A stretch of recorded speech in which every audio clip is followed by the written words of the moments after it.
देशाचे प्रथम कृषी मंत्री तथा नांदगाव खंडेश्वर तालुक्याचे सुपुत्र स्वर्गीय डॉक्टर पंजाबराव देशमुख यांच्या 121व्या जयंती उत्सवाचे आयोजन नांदगाव खंडेश्वर येथील शिवाजी हायस्कूलमध्ये दिनांक 24 ते 28 डिसेंबरपर्यंत आयोजण्यात आले आहे। या उत्सवाचे उद्घाटन शिवाजी संस्थेचे कोषाध्यक्ष दिलीप बाबू इंगोले यांच्या हस्ते आजीवन सदस्य शालिकरामजी खंडार यांच्या अध्यक्षतेखाली होणार आहे। या कार्यक्रमाला संस्थेचे आजीवन सदस्य शाहूराव ठाकरे, दिगंबर शिंदे, रंगराव वानकडे, मनोहर ठाकरे आदी मान्यवर उपस्थित राहणार आहे। यानंतर एक सूर एक ताल, प्रश्नमंजुषा, गीत गायन स्पर्धा, सांस्कृतिक कार्यक्रमाचे आयोजन करण्यात आले आहे। त्यानंतर शहरातून भव्य अशी प्रभात फेरी काढण्यात येणार आहे।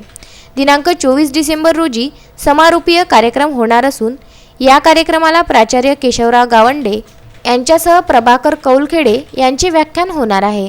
तसेच सामाजिक कार्यकर्ते चंद्रकांत पाटील हे उपस्थित राहणार असून नांदगाव खंडेश्वर येथे पंजाबराव देशमुख यांच्या जयंती उत्सवाचे आयोजन दरवर्षी मोठ्या प्रमाणात करण्यात येत असते। उत्तम ब्राह्मणवाडे, विदर्भ न्यूज, नांदगाव खंडेश्वर।